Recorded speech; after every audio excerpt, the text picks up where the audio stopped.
Bonjour à tous. Il arrive des fois qu'on a essayé de faire quelque chose de bien, qu'on avait lu, qu'on avait entendu, que ça a marché, mais ça n'a pas marché avec nous. Pourquoi? Des fois, la raison, elle est parce que ce n'est pas adapté. Aujourd'hui, voyons cette notion de savoir adapter les choses à travers ce Shabbat qui s'appelle Shabbat Chazon, le Shabbat de la vision. Car la Haftara s'appelle Chazon Ishayahu, la vision du prophète Ishaya.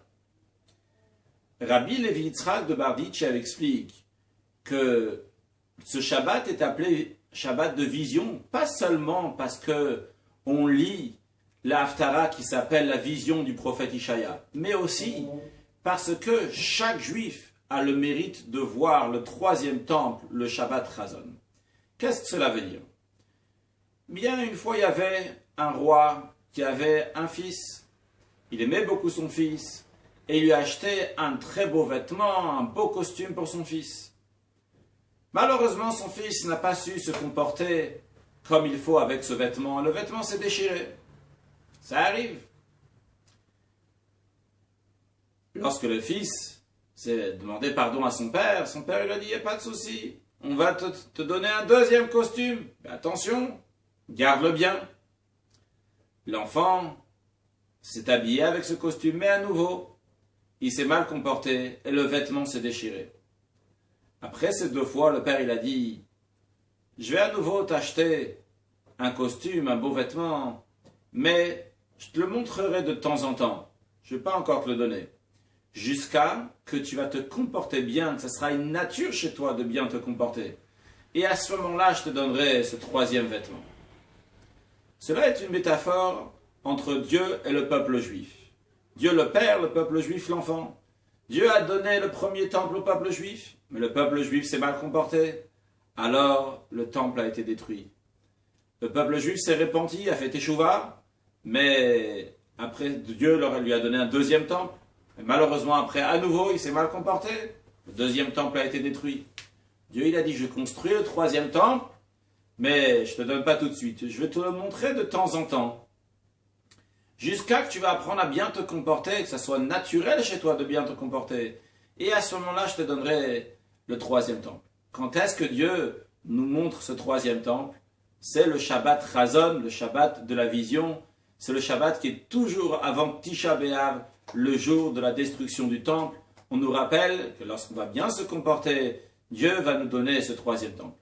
Bien qu'on ne voit pas de nos yeux ce troisième temple.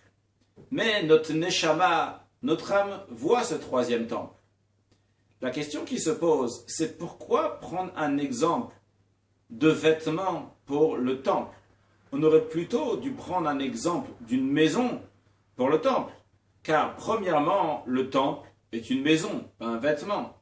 Deuxièmement, nous sommes intéressés que ce temple va durer le plus longtemps possible. C'est l'idée de l'exemple. Alors pourquoi pas prendre une maison qui est plus durable qu'un vêtement? L'explication est la suivante. Dans le Beth Amikdash, dans le temple, la sainteté n'était pas de manière égale dans tous les endroits du temple. Il y avait différents niveaux de sainteté.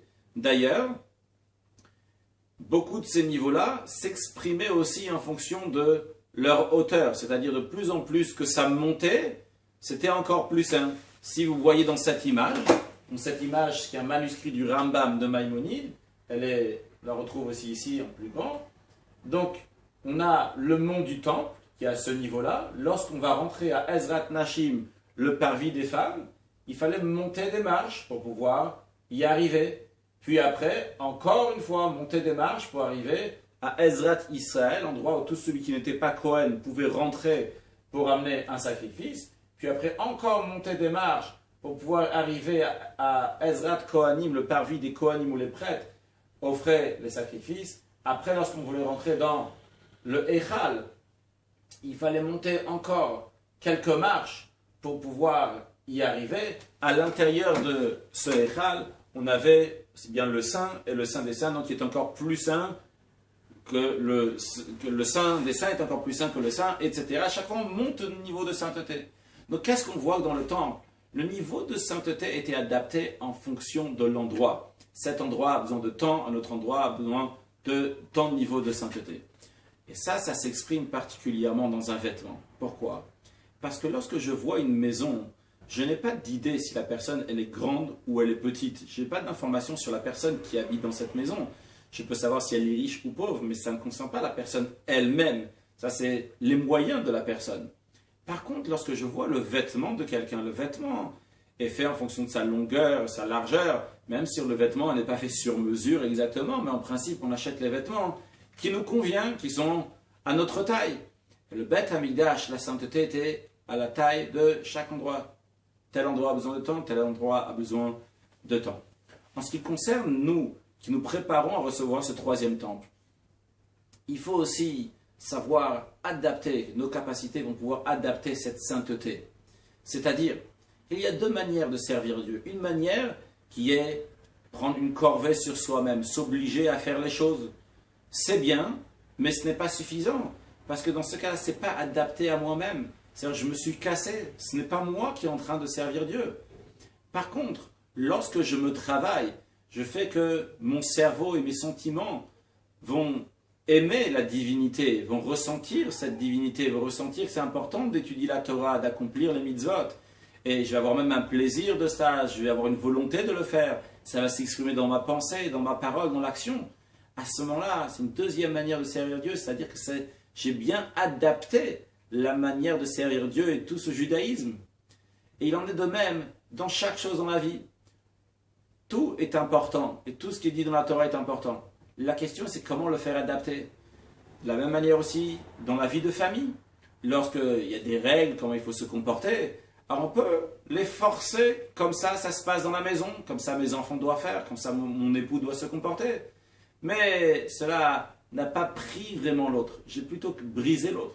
La Torah nous dit, apprends à chacun qui va prendre la sainteté qu'il a besoin à son niveau, le comportement qu'il a besoin, que ça soit de lui-même, que lui-même va ressentir. Et comme dans l'exemple, que ça devient naturel chez lui, qui va bien se comporter, à ce moment-là, Dieu donne le troisième temple. De la même manière, dans la vie de société, on peut avoir des employés ou une manière de se comporter avec des employeurs. Et ça, il faut savoir pas casser, briser, savoir partager, dialoguer, dire ces choses qu'on a à dire, mais de manière que ça va plutôt construire, ça va devenir naturel qu'on se comporte bien. Alors que Dieu fasse qu'en renforçant dans cette, entre guillemets, adaptation, que les choses vont être faites avec paix, avec joie, avec énergie, avec bonté, comme il se le faut, on méritera de voir le troisième temple physiquement de nos yeux, ce Shabbat, que ce soit une vision physique, pas seulement une vision spirituelle. Une excellente journée.